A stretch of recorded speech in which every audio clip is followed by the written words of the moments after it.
नमस्कार दोस्तों, मैं रश्मि द्विवेदी प्यारी टेल्स में आपका बहुत बहुत स्वागत करती हूँ। दोस्तों, आज हम सुनेंगे मुंशी प्रेमचंद जी की कहानी रियासत का दीवान। कहानी आपको पसंद आए तो कृपया वीडियो को लाइक कर दीजिएगा, चैनल को सब्सक्राइब जरूर कर लीजिएगा। तो प्रस्तुत है कहानी रियासत का दीवान। महाशय मेहता उन अभागों में थे जो अपने स्वामी को प्रसन्न नहीं रख सकते थे। वह दिल से अपना काम करते थे और चाहते थे कि उनकी प्रशंसा हो। वो ये भूल जाते थे कि वह काम के नौकर तो हैं ही, अपने स्वामी के सेवक भी हैं। जब उनके अन्य सहकारी स्वामी के दरबार में हाजिरी देते थे तो वह बेचारे दफ्तर में बैठे कागजों से सिर मारा करते थे। इसका फल ये था कि स्वामी के सेवक तो तरक्कियां पाते थे, पुरस्कार और पारितोषिक उड़ाते थे, और काम के सेवक मेहता किसी न किसी अपराध में निकाल दिए जाते थे। ऐसे कटु अनुभव उन्हें अपने जीवन में कई बार हो चुके थे।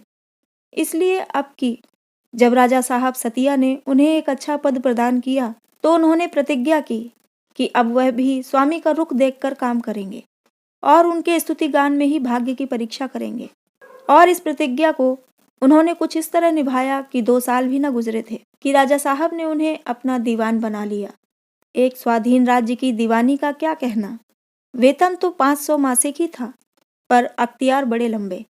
राई का पर्वत करो या पर्वत से राई, कोई पूछने वाला न था। राजा साहब भोग विलास में पड़े रहते थे। राज्य संचालन का सारा भार मिस्टर मेहता पर था। रियासत के सभी अमले और कर्मचारी दंडवत करते, बड़े बड़े रईस नजराने देते, यहाँ तक कि रानियां भी उनकी खुशामद करती। राजा साहब उग्र प्रकृति के मनुष्य थे, जैसे प्रायः राजे होते हैं। दुर्बलों के सामने शेर, सबलों के सामने भीगी बिल्ली। कभी मिस्टर मेहता को डांट फटकार भी बताते, पर मेहता ने अपनी सफाई में एक शब्द भी मुंह से निकालने की कसम खा ली थी। सिर झुकाकर सुन लेते। राजा साहब की क्रोधाग्नि ईंधन न पाकर शांत हो जाती। गर्मियों के दिन थे, पॉलिटिकल एजेंट का दौरा था। राज्य में उनके स्वागत की तैयारियां हो रही थीं। राजा साहब ने मेहता को बुलाकर कहा, मैं चाहता हूं साहब बहादुर यहाँ से मेरा कलमा पढ़ते हुए जाएं। मेहता ने सिर झुकाकर विनीत भाव से कहा, चेष्टा तो ऐसी ही कर रहा हूं अन्नदाता। चेष्टा तो सभी करते हैं, मगर वह चेष्टा कभी सफल नहीं होती। मैं चाहता हूं तुम दृढ़ता के साथ कहो, ऐसा ही होगा, ऐसा ही होगा। रुपए की परवाह मत करो, जो हुक्म। कोई शिकायत ना आए, वरना तुम जानोगे। वह हुजूर को धन्यवाद देते जाएं तो सही। हाँ, मैं यही चाहता हूँ। जान लड़ा दूंगा दीन बंधु, अब मुझे संतोष है। इधर तो पॉलिटिकल एजेंट का आगमन था, उधर मेहता का लड़का जयकृष्ण गर्मियों की छुट्टियां मनाने माता पिता के पास आया। इसी विश्वविद्यालय में पढ़ता था। एक बार 1932 में कोई उग्र भाषण करने के जुर्म में 6 महीने की सजा काट चुका था। मिस्टर मेहता की नियुक्ति के बाद जब वह पहली बार आया था तो राजा साहब ने उसे खास तौर पर बुलाया था और उससे जी खोलकर बातें की थीं। उसे अपने साथ शिकार खेलने ले गए थे और नित्य उसके साथ टेनिस खेला करते थे। जयकृष्ण पर राजा साहब के साम्यवादी विचारों का बड़ा प्रभाव पड़ा था।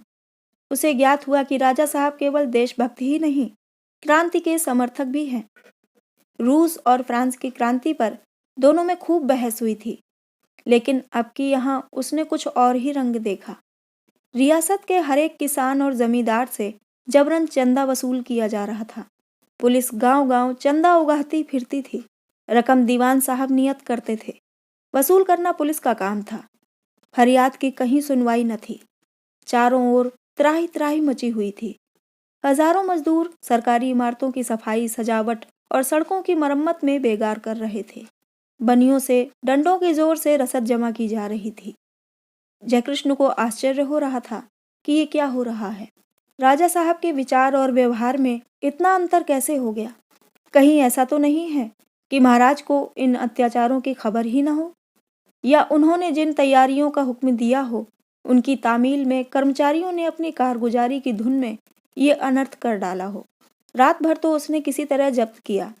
प्रातःकाल उसने मेहता जी से पूछा, आपने राजा साहब को इन अत्याचारों की सूचना नहीं दी? मेहता जी को स्वयं इस अनीति से ग्लानि हो रही थी। वह स्वभावतः दयालु मनुष्य थे, लेकिन परिस्थितियों ने उन्हें अशक्त कर रखा था।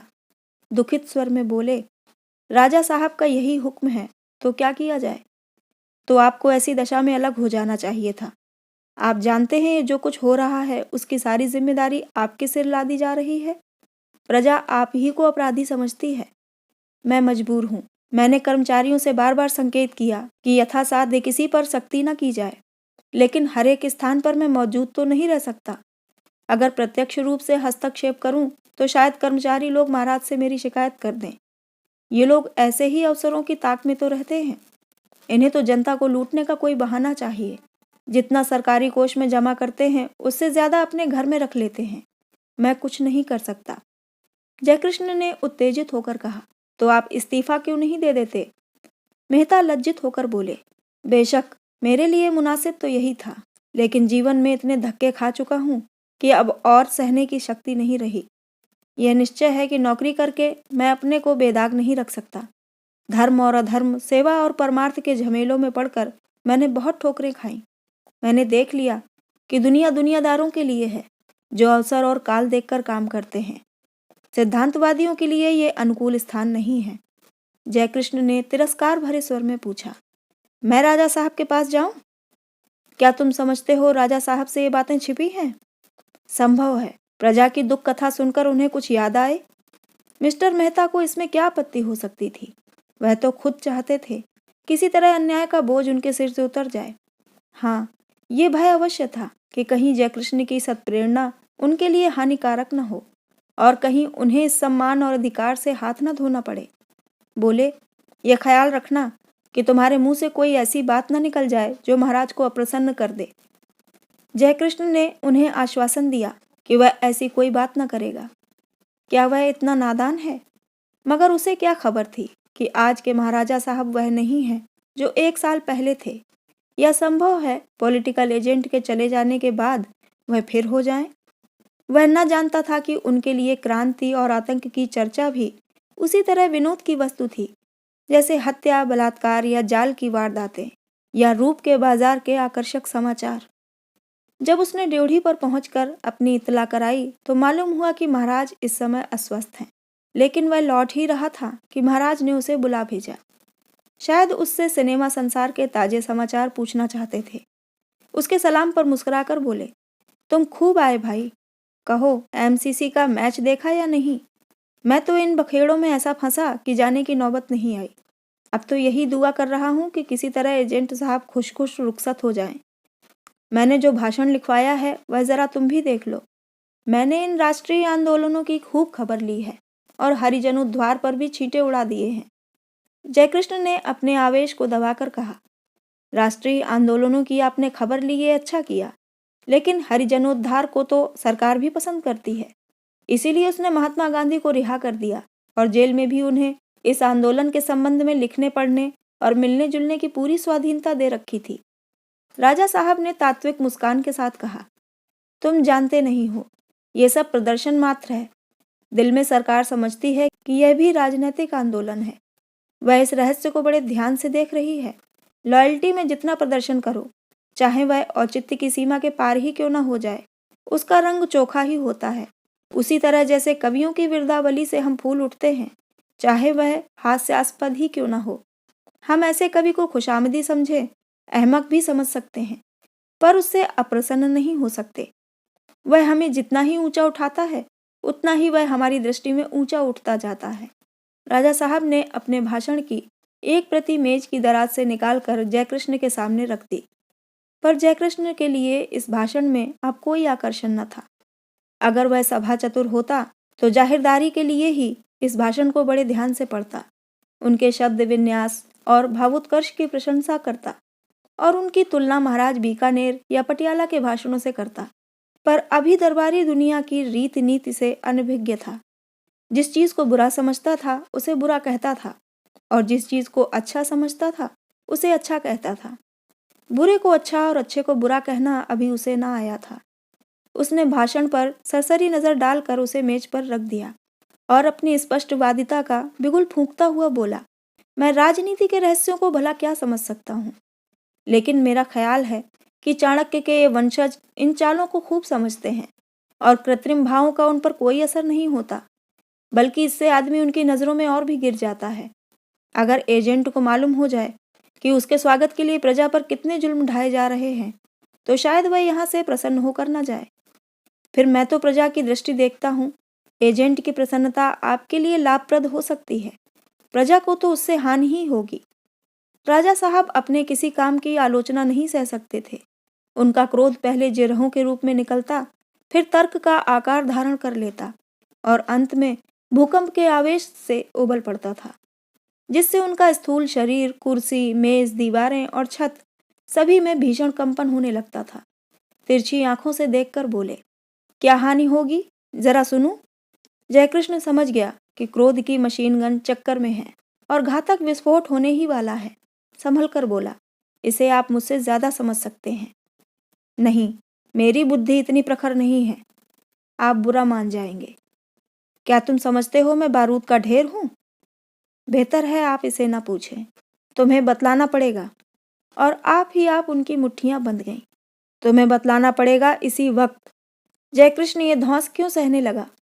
क्रिकेट के मैदान में राजकुमारों पर रौब जमाया करता था, बड़े बड़े हुक्काम की चुटकियां लेता था।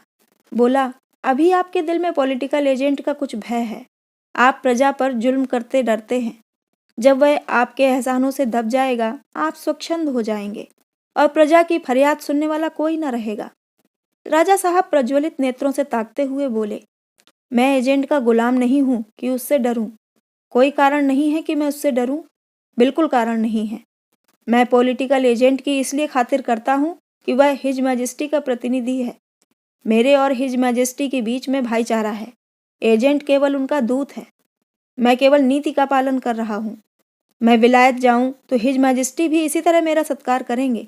मैं डरूं क्यों? मैं अपने राज्य का स्वतंत्र राजा हूँ, जैसे चाहूं फांसी दे सकता हूँ। मैं किसी से क्यों डरने लगा? डरना नामर्दों का काम है। मैं ईश्वर से भी नहीं डरता। डर क्या वस्तु है ये मैंने आज तक नहीं जाना।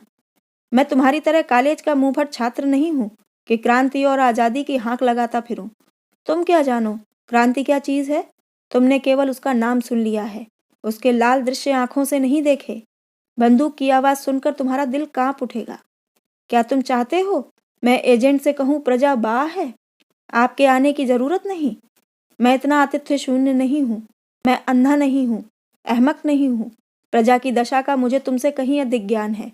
तुमने उसे बाहर से देखा है, मैं उसे नित्य भीतर से देखता हूँ। तुम मेरी प्रजा को क्रांति का स्वप्न दिखाकर उसे गुमराह नहीं कर सकते। तुम मेरे राज्य में विद्रोह और असंतोष के बीज नहीं बो सकते। तुम्हें अपने मुंह पर ताला लगाना होगा। तुम मेरे विरुद्ध एक शब्द भी मुंह से नहीं निकाल सकते, चू भी नहीं कर सकते। डूबते हुए सूरज की किरणें मेहराबी दीवान खाने के रंगीन शीशों से होकर राजा साहब के क्रोधोन्मत्त मुखमंडल को और भी रंजित कर रही थी। उनके बाल नीले हो गए थे, आंखें पीली, चेहरा लाल और देह हरी। मालूम होता था प्रेतलोक का कोई पिशाच है। जयकृष्ण की सारी उद्दंडता हवा हो गई। राजा साहब को इस उन्माद की दशा में उसने कभी ना देखा था, इसलिए इसके साथ ही उसका आत्मगौरव इस ललकार का जवाब देने के लिए व्याकुल हो रहा था। जैसे विनय का जवाब विनय है, वैसे ही क्रोध का जवाब क्रोध है। जब वह आतंक और भय, अदब और लिहाज के बंधनों को तोड़कर निकल पड़ता है। उसने भी राजा साहब को आग्नेय नेत्रों से देखकर कहा, मैं अपनी आंखों से ये अत्याचार देखकर मौन नहीं रह सकता। तुम्हें यहाँ जबान खोलने का कोई हक नहीं है। राजा साहब ने आवेश से खड़े होकर मानो उसकी गर्दन पर सवार होते हुए कहा, प्रत्येक विचारशील मनुष्य को अन्याय के विरुद्ध आवाज उठाने का हक है। आप वह हक मुझसे नहीं छीन सकते। मैं सब कुछ कर सकता हूँ, आप कुछ नहीं कर सकते। मैं तुम्हें अभी जेल में बंद कर सकता हूँ, आप मेरा बाल भी बांका नहीं कर सकते। इसी वक्त मिस्टर मेहता बदहवास से कमरे में आए और जयकृष्ण की ओर कोप भरी आंखें उठाकर बोले, कृष्णा निकल जा यहाँ से, अभी मेरी आंखों से दूर हो जा, और खबरदार फिर मुझे अपनी सूरत न दिखाना। मैं तुझ जैसे कपूत का मुंह नहीं देखना चाहता। जिस थाल में खाता है उसी में छेद करता है, बेअदब कहीं का। अब अगर जबान खोली तो मैं तेरा खून पी जाऊंगा। जयकृष्ण ने हिंसा विक्षिप्त पिता को घृणा की आंखों से देखा और अकड़ता हुआ गर्व से सिर उठाए दीवान खाने के बाहर निकल गया। राजा साहब ने कोच पर लेटकर कहा, बदमाश आदमी है, पल्ले सिरे का बदमाश। मैं नहीं चाहता कि ऐसा खतरनाक आदमी एक क्षण भी रियासत में रहे। तो मुझसे जाकर कहो इसी वक्त यहाँ से चला जाए, वरना उसके हक में अच्छा ना होगा।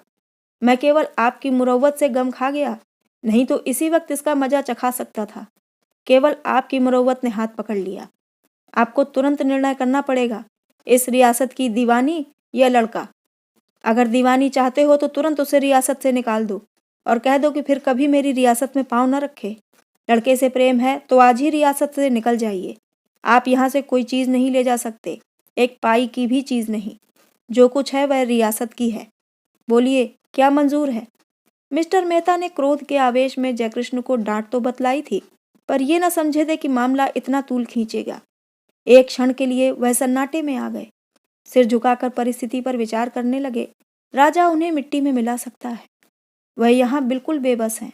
कोई उनका साथी नहीं, कोई उनकी फरियाद सुनने वाला नहीं। राजा उन्हें भिखारी बनाकर छोड़ देगा। इस अपमान के साथ निकाले जाने की कल्पना करके वह कांप उठे। रियासत में उनके बैरियों की कमी न थी। सब के सब मूसलों ढोल बजाएंगे। जो आज उनके सामने भीगी बिल्ली बने हुए हैं, कल शेरों की तरह गुर्राएंगे। फिर इस उम्र में अब उन्हें नौकर ही कौन रखेगा? निर्दयी संसार के सामने क्या फिर उन्हें हाथ फैलाना पड़ेगा?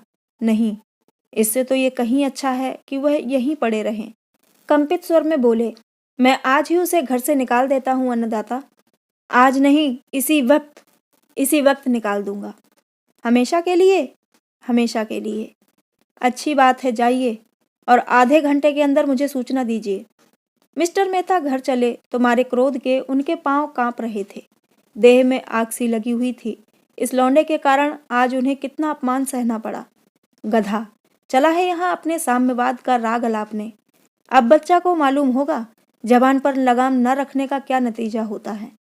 मैं क्यों उसके पीछे गली गली ठोकर खाऊं? हाँ, मुझे ये पद और सम्मान प्यारा है। क्यों न प्यारा हो? इसके लिए बरसों एड़ियां रगड़ी हैं, अपना खून और पसीना एक किया है। ये अन्याय बुरा जरूर लगता है, लेकिन बुरी लगने की एक यही बात तो नहीं है, और हजारों बातें भी तो बुरी लगती हैं। जब किसी बात का उपाय मेरे पास नहीं तो इस मामले के पीछे क्यों अपनी जिंदगी खराब करूं? उन्होंने घर आते ही आते पुकारा, जयकृष्ण। सुनीता ने कहा, जयकृष्ण तो तुमसे पहले ही राजा साहब के पास गया था, तब से यहाँ कब आया? अब तक यहाँ नहीं आया?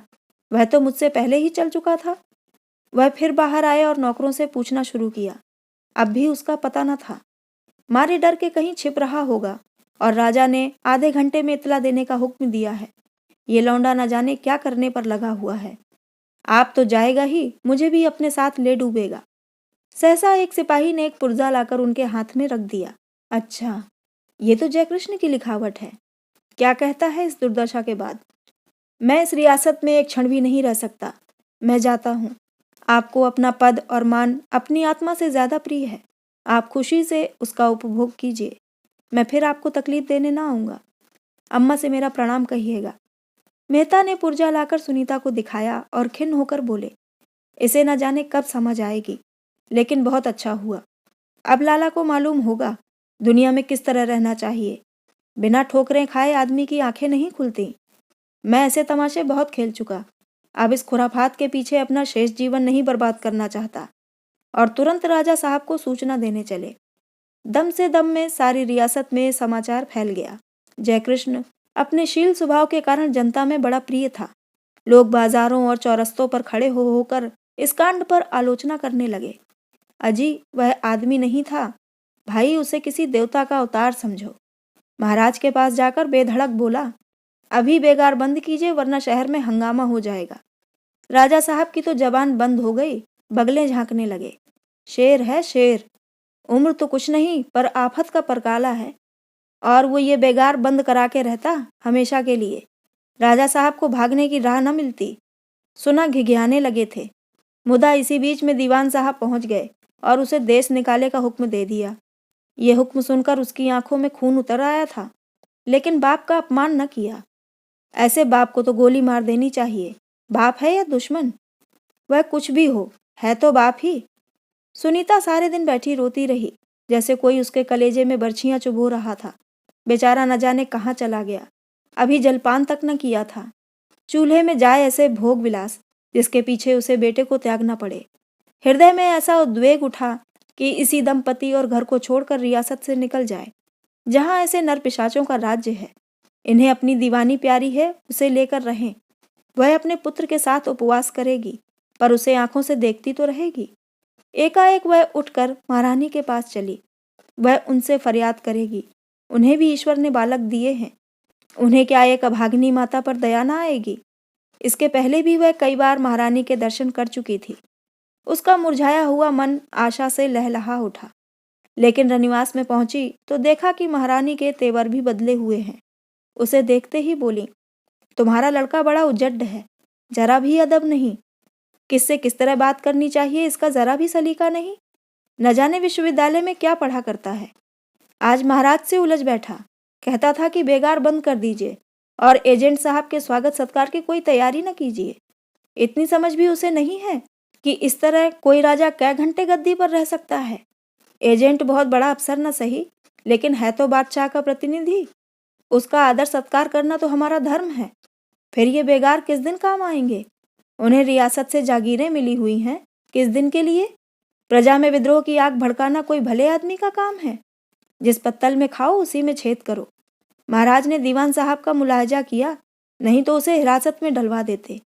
अब बच्चा नहीं है, खासा 5 हाथ का जवान है, सब कुछ देखता और समझता है। हम हाकिमों से बैर करें तो कै दिन निबाह हो, उसका क्या बिगड़ता है? कहीं 150 की चाकरी पा जाएगा, यहाँ तो करोड़ों की रियासत बर्बाद हो जाएगी। सुनीता ने आंचल फैलाकर कहा, महारानी बहुत सत्य कहती हैं, पर अब तो उसका अपराध क्षमा कीजिए। बेचारा लज्जा और भय के मारे घर नहीं गया, न जाने किधर चला गया। हमारे जीवन का यही एक अवलंब है महारानी, हम दोनों रो रो कर मर जाएंगे। आंचल फैलाकर आपसे भीख मांगती हूँ, उसको क्षमादान दीजिए। माता के हृदय को आपसे ज्यादा और कौन समझेगा? आप महाराज से सिफारिश कर दें। महारानी ने अपनी बड़ी बड़ी आंखों से उसकी ओर देखा, मानो वह कोई बड़ी अनोखी बात कह रही हो, और अपने रंगे हुए होठों पर अंगूठियों से जगमगाती हुई उंगली रखकर बोली, क्या कहती हो सुनीता देवी? उस युवक की महाराज से सिफारिश करूं जो हमारी जड़ खोदने पर तुला हुआ है? आस्तीन में सांप पालूं? तुम किस मुंह से ऐसी बात कहती हो? और महाराज मुझे क्या कहेंगे? ना, मैं इसके बीच में ना पड़ूंगी। उसने जो बीज बोए हैं उनका वह फल खाए। मेरा लड़का ऐसा नालायक होता तो उसका मुंह न देखती, और तुम ऐसे बेटे की सिफारिश करती हो? सुनीता ने आंखों में आंसू भरकर कहा, महारानी ऐसी बातें आपके मुंह से शोभा नहीं देती।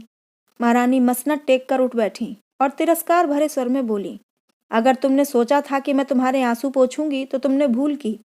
हमारे द्रोही की सिफारिश लेकर हमारे पास आना इसके सिवा और क्या है कि तुम उसके अपराध को बाल क्रीड़ा समझ रही हो?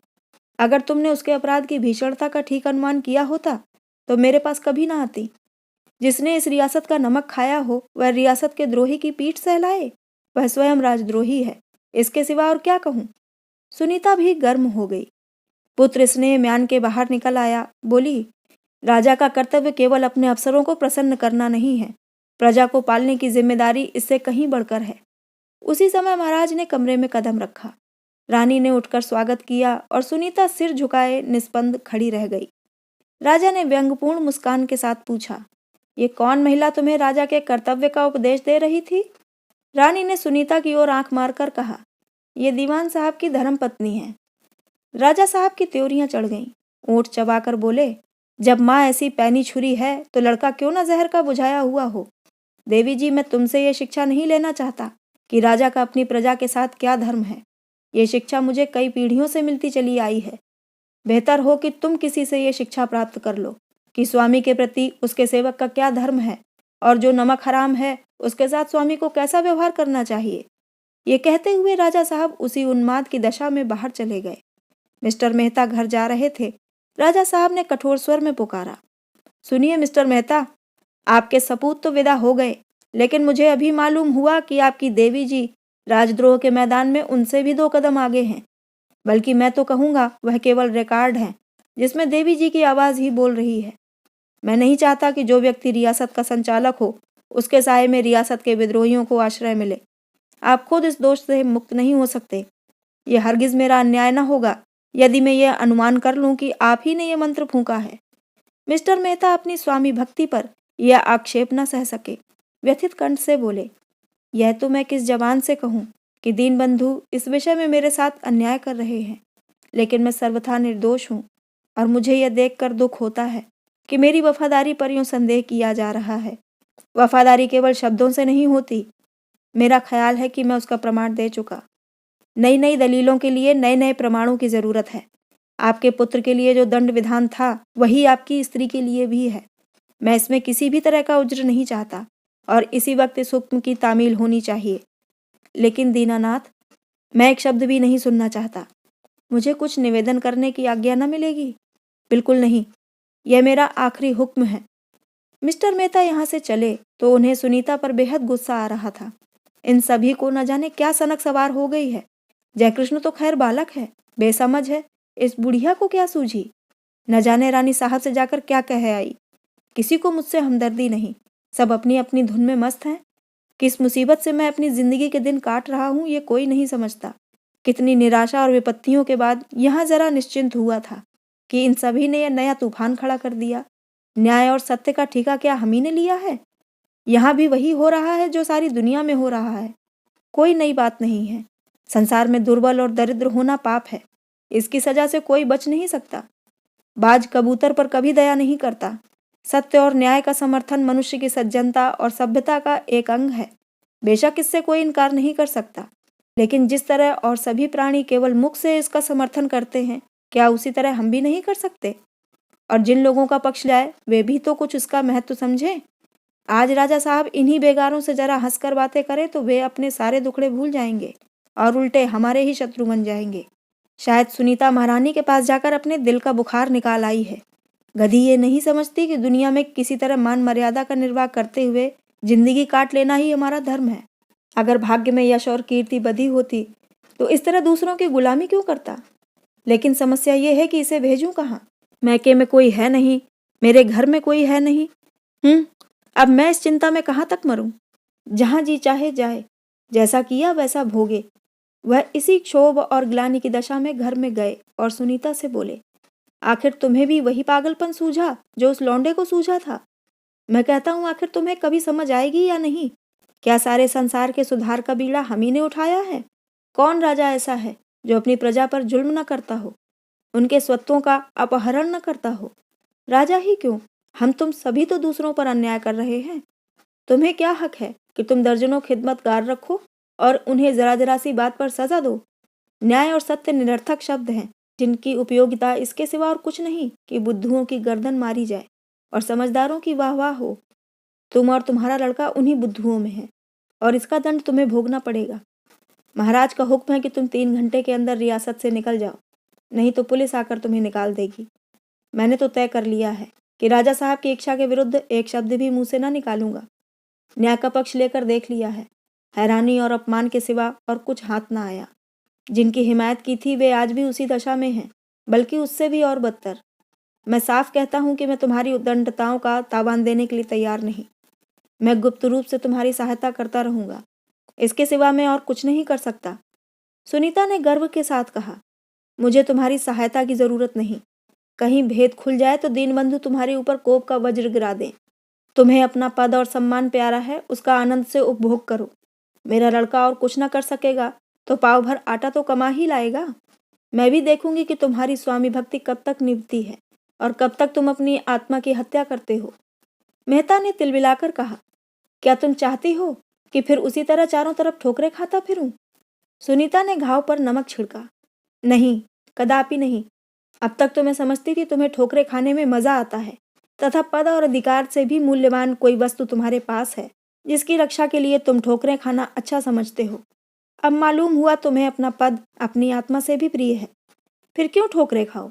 मगर कभी कभी अपना कुशल समाचार तो भेजते रहोगे या राजा साहब की आज्ञा लेनी पड़ेगी? राजा साहब इतने न्याय शून्य हैं कि मेरे पत्र व्यवहार में रोक टोक करें? अच्छा, राजा साहब में इतनी आदमियत है? मुझे तो विश्वास नहीं आता। तुम अब भी अपनी गलती पर लज्जित नहीं हो? मैंने कोई गलती नहीं की। मैं तो ईश्वर से चाहती हूँ कि जो मैंने आज किया वह बार बार करने का मुझे अवसर मिले। मेहता ने अरुचि के साथ पूछा, तुमने कहाँ जाने का इरादा किया है? जहन्नुम में। गलती आप करती हो, गुस्सा मुझ पर उतारती हो। मैं तुम्हें इतना निर्लज्ज न समझती थी। मैं भी इसी शब्द का तुम्हारे लिए प्रयोग कर सकता हूँ, केवल मुख से, मन से नहीं। मिस्टर मेहता लज्जित हो गए। जब सुनीता की विदाई का समय आया तो स्त्री पुरुष दोनों खूब रोए और एक ने अपनी भूल स्वीकार कर ली। वास्तव में इन बेकारी के दिनों में मेहता ने जो कुछ किया वही उचित था। बेचारे कहाँ मारे मारे फिरते। पॉलिटिकल एजेंट साहब पधारे और कई दिनों तक खूब दावतें खाईं और खूब शिकार खेला। राजा साहब ने उनकी तारीफ की, उन्होंने राजा साहब की तारीफ की। राजा साहब ने उन्हें अपनी लॉयल्टी का विश्वास दिलाया, उन्होंने सतिया राज्य को आदर्श कहा और राजा साहब को न्याय और सेवा का अवतार स्वीकार किया और 3 दिन में रियासत को 2.5 लाख की चपत देकर विदा हो गए। मिस्टर मेहता का दिमाग आसमान पर था, सभी उनकी कारगुजारी की प्रशंसा कर रहे थे। एजेंट साहब तो उनकी दक्षता पर मुग्ध हो गए, उन्हें राय साहब की उपाधि मिली और उनके अधिकारों में भी वृद्धि हुई। उन्होंने अपनी आत्मा को उठाकर ताक पर रख दिया था।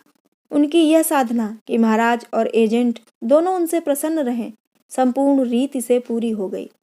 रियासत में ऐसा स्वामी भक्त सेवक दूसरा न था। राजा साहब अब कम से कम 3 साल के लिए निश्चिंत थे। एजेंट खुश है तो फिर किसका भय।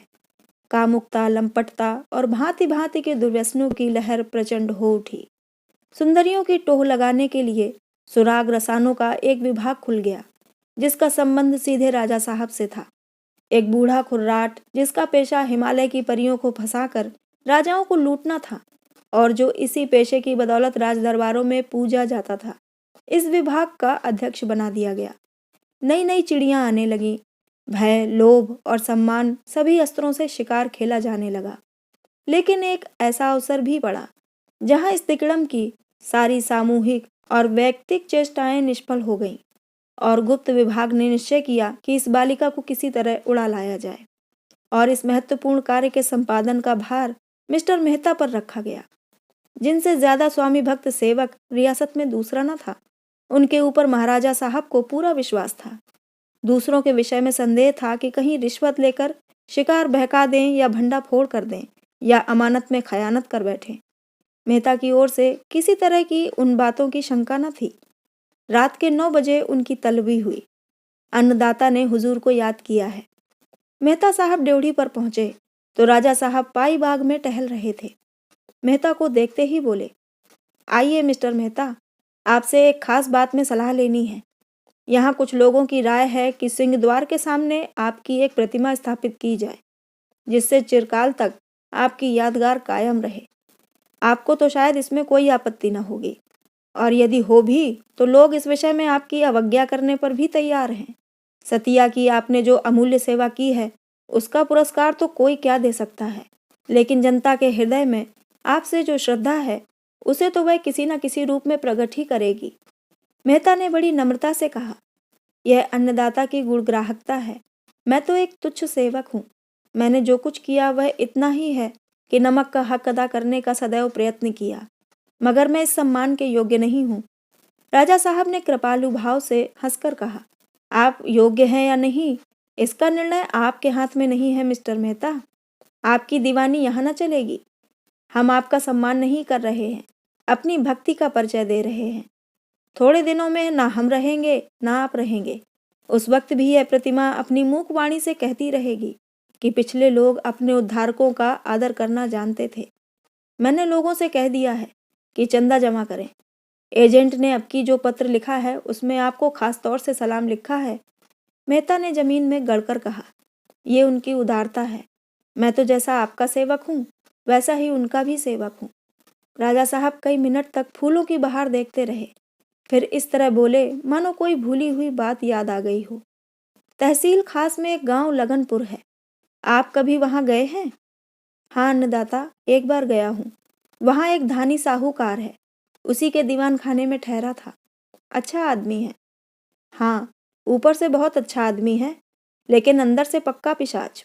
आपको शायद मालूम ना हो, इधर कुछ दिनों से महारानी का स्वास्थ्य बहुत बिगड़ गया है और मैं सोच रहा हूँ कि उन्हें किसी सैनिटोरियम में भेज दूँ।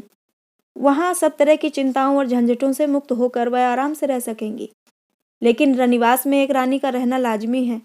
अफसरों के साथ उनकी लेडियां भी आती हैं और भी कितने अंग्रेज मित्र अपनी लेडियों के साथ मेरे मेहमान होते रहते हैं। कभी राजे महाराजे भी रानियों के साथ आ जाते हैं। रानी के बगैर लेडियों का आदर सत्कार कौन करेगा? मेरे लिए यह वैयक्तिक प्रश्न नहीं, राजनीतिक समस्या है और शायद आप भी मुझसे सहमत होंगे। इसलिए मैंने दूसरी शादी करने का इरादा कर लिया है। उस साहूकार की एक लड़की है जो कुछ दिनों अजमेर में शिक्षा पा चुकी है। मैं एक बार उस गांव से होकर निकला तो मैंने उसे अपने घर की छत पर खड़ी देखा। मेरे मन में तुरंत भावना उठी कि अगर यह रमणी रनिवास में आ जाए तो रनिवास की शोभा बढ़ जाए। मैंने महारानी की अनुमति लेकर साहूकार के पास संदेशा भेजा, किंतु मेरे द्रोहियों ने उसे कुछ ऐसी पट्टी पढ़ा दी कि उसने मेरा संदेशा स्वीकार न किया। कहता है कन्या का विवाह हो चुका है। मैंने कहला भेजा, इसमें कोई हानि नहीं, मैं तावान देने को तैयार हूँ, लेकिन वह दुष्ट बराबर इनकार किए जाता है। आप जानते हैं प्रेम असाध्य रोग है। आपको भी शायद इसका कुछ न कुछ अनुभव हो। बस ये समझ लीजिए कि जीवन निरानंद हो रहा है। नींद और आराम हराम है, भोजन से अरुचि हो गई है। अगर कुछ दिन यही हाल रहा तो समझ लीजिए कि मेरी जान पर बनाएगी। सोते जागते वही मूर्ति आंखों के सामने नाचती रहती है। मन को समझाकर हार गया और अब विवश होकर मैंने कूटनीति से काम लेने का निश्चय किया है। प्रेम और समर में सब कुछ क्षम्य है। मैं चाहता हूँ आप थोड़े से मातबर आदमियों को लेकर जाएं और उस रमणी को किसी तरह ले आएं। खुशी से आए खुशी से, बल से आए बल से, इसकी चिंता नहीं। मैं अपने राज्य का मालिक हूँ। इसमें जिस वस्तु पर मेरी इच्छा हो उस पर किसी दूसरे व्यक्ति का नैतिक या सामाजिक स्वत्व नहीं हो सकता। ये समझ लीजिए कि आप ही मेरे प्राणों की रक्षा कर सकते हैं। कोई दूसरा ऐसा आदमी नहीं है जो इस काम को इतने सुचारू रूप से पूरा कर दिखाए। आपने राज्य की बड़ी बड़ी सेवाएं की हैं। ये उस यज्ञ की पूर्णाहुति होगी। आप जन्म जन्मांतर तक राजवंश के इष्टदेव समझे जाएंगे। मिस्टर मेहता का मरा हुआ आत्मगौरव एकाएक सचेत हो गया। जो रक्त चिरकाल से प्रवाह शून्य हो गया था उसमें सहसा उद्वेग हो उठा। त्योरियां चढ़ाकर बोले, तो आप चाहते हैं मैं उसे किडनैप करूं? राजा साहब ने उनके तेवर देखकर आग पर पानी डालते हुए कहा, कदापि नहीं मिस्टर मेहता, आप मेरे साथ घोर अन्याय कर रहे हैं। मैं आपको अपना प्रतिनिधि बनाकर भेज रहा हूँ। कार्य सिद्धि के लिए आप जिस नीति से चाहें काम ले सकते हैं। आपको पूरा अधिकार है। मिस्टर मेहता ने और भी उत्तेजित होकर कहा, मुझसे ऐसा पाजीपन नहीं हो सकता है। राजा साहब की आंखों से चिंगारियां निकलने लगी। अपने स्वामी की आज्ञा का पालन करना पाजीपन है? जो आज्ञा नीति और धर्म के विरुद्ध हो उसका पालन करना बेशक पाजीपन है। किसी स्त्री से विवाह का प्रस्ताव करना नीति और धर्म के विरुद्ध है? इसे आप विवाह कहकर विवाह शब्द को कलंकित करते हैं। यह बलात्कार है। आप अपने होश में हैं? अच्छी तरह। मैं आपको धूल में मिला सकता हूँ तो आपकी गद्दी भी सलामत न रहेगी। मेरी नेकियों का यही बदला है नमक हराम। आप अब शिष्टता की सीमा से आगे बढ़े जा रहे हैं राजा साहब। मैंने अब तक अपनी आत्मा की हत्या की है और आपके हर एक जा और बेजा हुक्म की तामील की है, लेकिन आत्मसेवा की भी एक हद होती है जिसके आगे कोई भला आदमी नहीं जा सकता। आपका यह कृत्य जघन्य है और इसमें जो व्यक्ति आपका सहायक हो वह इसी योग्य है कि उसकी गर्दन काट ली जाए। मैं ऐसी नौकरी पर लानत भेजता हूँ। ये कहकर वह घर आए और रातों रात बोरिया बक्चा समेटकर रियासत से निकल गए, मगर इसके पहले सारा वृत्तांत लिखकर उन्होंने एजेंट के पास भेज दिया। तो दोस्तों, ये थी कहानी रियासत का दीवान। आपको कैसी लगी हमें कमेंट में अपनी राय ज़रूर बताइएगा और चैनल को सब्सक्राइब करना मत भूलिएगा। तो मिलते हैं अगली कहानी में। नमस्कार।